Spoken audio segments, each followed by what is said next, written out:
Hello everyone and welcome back. Today we are looking at the A5 modified speeder truck, which then turns into the Trust Heavy Transport. This is also known as the armored, I'm going to mess this up here, uh, armored repulsor lift transport. Uh, okay, so getting into this, this is another one of those older vehicles. And as I had mentioned last week, I was kind of hoping to look for a MASH unit. Now, unfortunately, we don't have anything listed as an actual MASH unit, so I could see this being used somewhat as a MASH unit in the sense because it does have enough room for 25 passengers, 20 to 25 depending on what source you're grabbing it from. So we'll kind of get into this here. So this was designed as a heavy transport cargo for transporting cargo across rough worlds, and was covered in armored plates to protect it and its cargo from harsh environmental conditions. Now, the AA5 speeder truck was manufactured, if I can only speak here today, by Trust Heavy Transports as a repulsor lift long distance cargo transport. It measured 21.4 meters long and consisted of two sections, the cab and the cargo bay. The AA5S or the AA5s had a ground clearance of 3 meters and could reach speeds of 160 kilometers an hour. The AA5s were covered in armor as strong as some of the light military vehicles. The AA5 only required a single pilot, but the cab had enough room for a crew of three. This allowed the crew to alternate driving duties, so it was to extend the distance of the vehicle uh, travel distance without having to stop. Each cab featured two folding bunks attached to the back wall and enclosed cargo bay. Could carry about 25,000 kilograms of cargo, as well as 25 passengers who were seated on fold out benches along the top of the bay. A week's worth of consumables were carried aboard. The AA5s cost between 13,600 and 30,500 credits to buy new. Used vehicles could retail from anywhere between 7,850 to 8,250 credits. So, it's a nice sized speeder truck. Um, Being able to be modified, in the picture that we see here is the military version of it with a cannon on top, but having enough room that we could have essentially 25 tons worth of cargo plus enough room for 25 passengers or so. Um, that gives us plenty of room for all the medical supplies that one would need in a MASH unit, to have a couple of these as a MASH unit.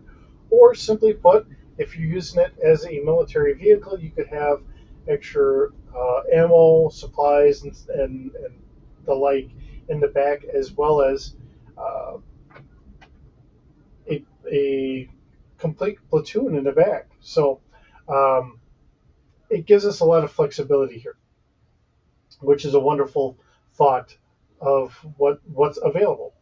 Um, let's see what we have in our stats here today as we look at this the rest of the way through. All right, so let's look at our D6 stats here today.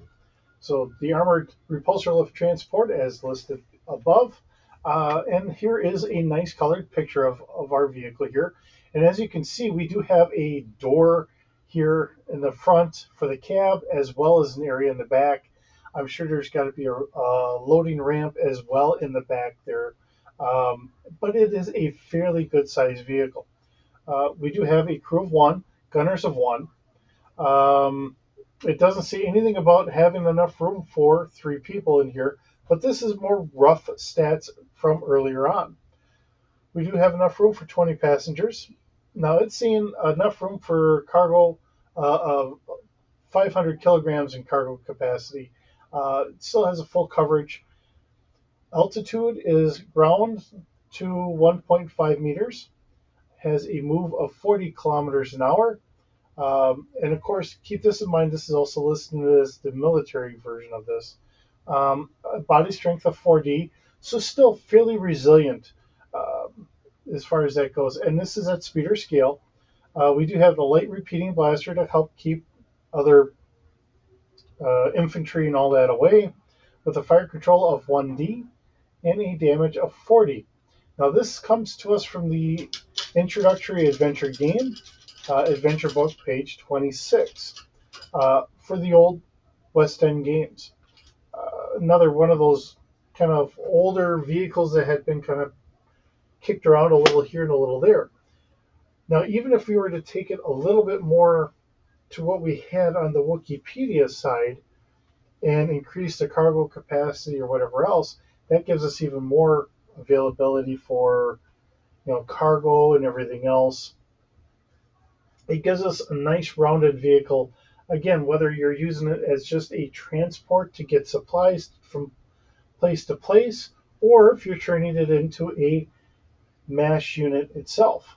Quite often in our history of warfare, we've turned deuce and a half trucks into little MASH units. They have HEMTs today that have essentially MASH type kind of container beds on there where it's fully enclosed and all that. You know, maybe not so much about being able to do surgeries and that on the fly today, but having the supplies so they can get it all unpacked and they can throw up the tents and they can get you a MASH unit going there. Um, but with something like this, I think you're talking about something that's a little bit closer to being able to say we can have a dedicated vehicle for that purpose. Or it's just a nice vehicle that can run supplies from one base to another or from a starport out to a base, however it works out for you. So, with that being said, thank you so very much for joining me today. It's always wonderful having you here. Hope you're doing well, and I will see you in the next video.